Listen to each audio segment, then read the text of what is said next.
তোকৈ এই বছৰত যিটো চিৰাং জিলাৰ আমাৰ ৰিজাল্ট সেই ৰিজাল্ট মানে প্ৰথম স্থানত আহি পাইছে আৰু সেই প্ৰথম স্থানত অহাৰ মানে আমাৰ যিটো আদিবাসী ল'ৰা ছোৱালী আছে তেখেতসকলে মানে খুব এটা ভাল ৰিজাল্ট কৰিলে আৰু সেই আনন্দত আমি ইহঁতক মানে উৎসাহ দিবৰ কাৰণে এটা সম্বৰ্ধনা প্ৰগ্ৰাম কাৰ্যসূচী আমি হাতত লৈছোঁ আৰু এই কাৰ্যসূচীখন আমাৰ বেণ্টল আঞ্চলিক আশা আৰু বেণ্টল প্ৰাইমাৰী সান্তালী সাহিত্য সভা আৰু কুৰুক সাহিত্য সভা আমি আয়োজন কৰিছোঁ। তো মুখ্য অতিথি হিচাপে আমাৰ উপস্থিত আছিলে আমাৰ বেণ্টল ব্লগৰ বিঅ পবিত্ৰ হাজৰিয়া তেখেতে উপস্থিত আছিল আৰু লগতে বিভিন্ন দল সংগঠনৰ আমাৰ বিষয়ববীয়া উপস্থিত আছিলে। আৰু আজি যেহেতু সম্বোধন কৰিছে কিমানজন ছাত্ৰ ছাত্ৰী সম্বোধন কৰিছে? হয়, আজি আমাৰ ইয়াতে বেণ্টল আঞ্চলিক হিচাপে আমাৰ মেট্ৰিকত 19জন আৰু টোটেল হায়াৰ ছেকেণ্ডেৰী আৰু মেট্ৰিক লৈ পেলাই 32জন আমাৰ ষ্টুডেণ্ট উত্তীৰ্ণ হৈছে। ফাৰ্ষ্ট ডিভিজন আপোনাৰ মেট্ৰিকত 2জন আছে আৰু হায়াৰ ছেকেণ্ডেৰীত 6জন আছে আৰু আপোনাৰ ছেকেণ্ড ডিভিজন গোটেইখিনি ছেকেণ্ড ডিভিজন, থাৰ্ড ডিভিজন 3জনমান আছে। হয়, নিশ্চয় আমি বছৰে বছৰে এই কাৰ্যসূচীটো আমি পালন কৰে নাইবা কাৰ্যসূচীটো লওঁ আৰু এই কাৰ্যসূচীৰ দ্বাৰাই আমাৰ যিবিলাক আদিবাসী ল'ৰা ছোৱালী এতিয়া ধৰি লওক যিবিলাক 9-10ত পঢ়ি আছে তেখেতসকলক আমি কেনেকৈ উৎসাহ যোগাব পাৰোঁ, যাতে শিক্ষাৰ প্ৰতি আমি কেনেকৈ সিহঁতক সজাগ তোলাব পাৰোঁ নাইবা শিক্ষাই কি সেই বস্তুটো আমি সিহঁতক মানে বিভিন্ন তেনেকুৱা আলহীক নিমন্ত্ৰণ কৰি পেলাই আমি ইহঁতক মানে শিক্ষাসকলক আৰু আপোনালোকৰ মিডিয়াসকলক মই ধন্যবাদ জ্ঞাপন কৰিছোঁ, কিয়নো ইমান ভিতৰৰ অঞ্চলত আহি পেলাই আপোনালোকে যে এটা পদক্ষেপ লৈছে আৰু দেখা পালোঁ যে ইমান ভাল ৰিজাল্ট কৰিলে। নগাঁৱত দুখীয়া ল'ৰা ছোৱালী কিন্তু ভৱিষ্যত উজ্জ্বল। আমি সেইটোৱে আশীৰ্বাদ কৰিছোঁ যাতে এনেকৈ যদি ষ্টেপ যদি 5 বছৰলৈকে লৈ যায় নিশ্চয় অঞ্চলত এটা উন্নত আশাটো একদম খাস্তাং। তো আমাৰ লগত ডিপিঅ নাৰ্জাৰী একেটাও আছে, চিৰাং জিলাৰ ডিপিঅ নাৰ্জাৰী BRP মই নিজে বিঅ চিকলি হৈ আহিছোঁ। তেওঁলোকে মাতি এনেকুৱা আয়োজনত আনিছে তাৰ কাৰণে ধন্যবাদ জ্ঞাপন কৰিছোঁ আৰু নিশ্চয় তাৰ পৰা হিমা দাস, ৰীমা দাস আৰু যমুনা বড়ো বা নৰেন্দ্ৰ মোদী নিচিনা ডাঙৰ মানুহ ওলাই যাব। কালি পৰহি যে নোলাই সেইটো কোনো খাস্তাং ক'ব নোৱাৰে,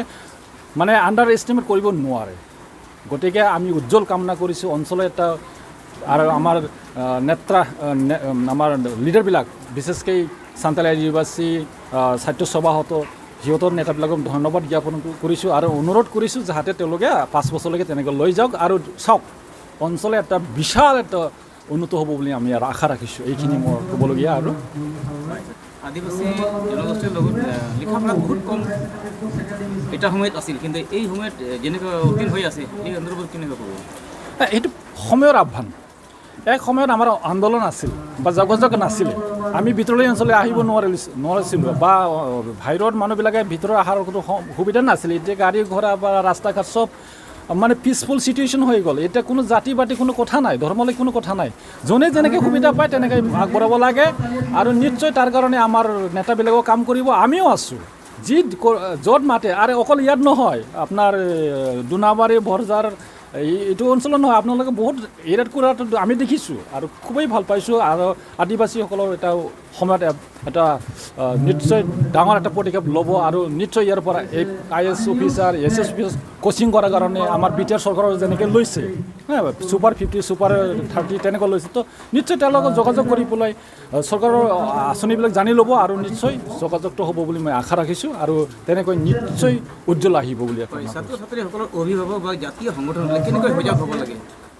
চাওক, আমি দুখীয়া মানুহ, আমি গাঁৱলীয়া মানুহ, আমাৰ নৈতিক ডিউটিত আমি পাহৰি যাওঁ, কাৰণ আৰ্থিক দুৰ্বল আমি। গতিকে আপোনালোকে ছাত্ৰ ছাত্ৰী যেনেকৈ হওক আৰ্থিক অৱস্থা বা ফিজিকেলি মেণ্টেলৰ সহযোগিতা কৰিব লাগিব, এৱাৰনেছ প্ৰগ্ৰাম কৰিব লাগিব, এটা মটিভেশ্যন প্ৰগ্ৰাম কৰিব। আজি যেনেকৈ দেখা পালোঁ মই তাতে খুব ধুনীয়া এটা পৰিব আৰু নিশ্চয় এইটো এটা ভাল পদক্ষেপ। হয় মাজে মাজে এনেকুৱা দেখায় যে ছাত্ৰ ছাত্ৰীসকলে ড্ৰাগছৰ ক্ষেত্ৰত বেছি পৰিণত হয় কি কোনো তেনেকুৱা ক'ব বিচাৰে না সেইটো পৰিৱেশ লৈ পেলাই হেৰি হয় এতিয়া আমি ক'ব বিচাৰিছোঁ ড্ৰাগ এডিক্ট মানুহবিলাকৰ ড্ৰাগ এডিক্ট পেলাই এতিয়া ভাল মানুহ হৈ গৈছে এইটো চিৰাং ডিষ্ট্ৰিক্টত বহুত মানুহ আমি দেখা পালোঁ গতিকে ছাত্ৰ ছাত্ৰী বা অভিভাৱকসকলে অলপ যদি চিনচিয়াৰিটি কৰে নিশ্চয় ল'ৰাটো কি কৰে নকৰে ক'ত কি কৰি গৈছে অলপ চাই চিতা কৰিব লাগিব নিশ্চয় জন্ম দিলেতো নহ'ব তো এইখিনি সময়মতে এৱাৰনেছ কৰি থাকক নিশ্চয় এইটো লাহে লাহে নাইকিয়া হৈ যাব প্ৰথমে আমাৰ এই আপোনালোকক এই ভিতৰে এটা গাঁৱত মানে অলপ পাব্লিচিটি যিটো এক্টিভিটি কৰিছে সান্থালী সাহিত্য সভা বা আমাৰ আদিবাসী ষ্টুডেণ্ট অৰ্গেনাইজেশ্যন বা আচ্ছা গতিকে অহাৰ কাৰণে বা ফ'কাছত আনিবৰ কাৰণে চেষ্টা কৰিছে ধন্যবাদ ৰাখিছোঁ মেইন কথাটো হৈছে ভিতৰুৱা অঞ্চলত এইবাৰ আমাৰ মেট্ৰিকৰ ৰিজাল্টটো আপোনালোকে গম পায় যে আমাৰ চিৰাং ডিষ্ট্ৰিক্টৰ মেট্ৰিকৰ ৰিজাল্টটো ভাল হোৱাৰ মেইন কাৰণটো হৈছে সকলো জাতি জনগোষ্ঠীৰ ৰিজাল্টটো ভাল হৈছে ইয়াৰ মেইন মানে কণ্ট্ৰিবিউশ্যনটো আচলতে আমাৰ স্কুল টিচাৰসকলৰ SMC গাৰ্জেন অভিভাৱক ইভেন আমি অফিচিয়েলে বহুত ছাপোৰ্ট কৰিছোঁ গতিকে আমি ইয়াত আহি পেলাই ভাল লাগিছে ছাত্ৰ ছাত্ৰীসকলক যিসকলে ভাল ৰিজাল্ট কৰিছে উত্তীৰ্ণ হৈছে তেওঁলোকক আচলতে এনেকৈ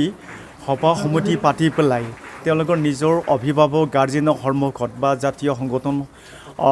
সকলৰ মাজত মাতি পেলাই সম্বৰ্ধনা জনাওঁতে তেওঁলোকৰ লাইফত এটা ডাঙৰ এটা ইনস্পিৰেশ্যন তেওঁলোকে বহুত মানে ইনকাৰেশ্যন পায় সেইটো কৰিব লাগে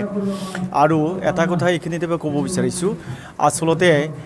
মেট্ৰিক পাছ কৰাৰ পিছত বা আগত যি ল'ৰা ছোৱালীয়ে পঢ়াৰ কাৰণে বহুত ইণ্টাৰেষ্ট তেওঁলোকে আচলতে ইনস্পিৰেশ্যন দিব লাগে কৰিব লাগে আৰু কিবা কাৰণত যদি ল'ৰা ছোৱালী পঢ়াৰ ইচ্ছা নাই ফেইল কৰিলে তেওঁলোকে লগে লগে কামত ব্যস্ত কৰিব লাগে কিন্তু নহ'লে কি হয় তেওঁলোকে মোবাইল চোবাইল বিড়ি চিগাৰেট বাইক এনেকৈ কৰিব সেইটো আচলতে মেইন কথাটো হৈছে আমি এডুকেশ্যন ডিপাৰ্টমেণ্ট হিচাপে আমাৰ ডিষ্ট্ৰিক্ট হওক ব্লক অফিচ হওক বহুত কাম কৰি আছে আৰু কৰিম তাৰ মাজতে ইভেন মানে আমাৰ মিডিয়া পাৰ্চনসকলেও মানে আমাক সহায় সহযোগিতা কৰিব লাগে আৰু পাৰ্টিকুলাৰলি আমাৰ জাতীয় সংগঠন বিভিন্ন জাতি জনগোষ্ঠী বিভিন্ন জাতীয় সংগঠন সাহিত্য সভাই হওক ষ্টুডেণ্ট অৰ্গেনাইজেশ্যন হওক তেওঁলোকে আচলতে শিক্ষাৰ পৰিৱেশ বা ল'ৰা ছোৱালী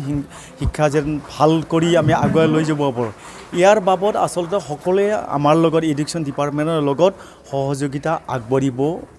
লাগে আৰু এইটো হোৱাৰ কাৰণে আমি এতিয়া ক'ব পাৰোঁ এইবাৰ আমাৰ মেট্ৰিকৰ ৰিজাল্টটো অসমৰ ভিতৰত প্ৰথম আৰু ইন ফিউচাৰ আমি সেইটো এনেকৈ আগবাঢ়ি যাব লাগিব থেংক ইউ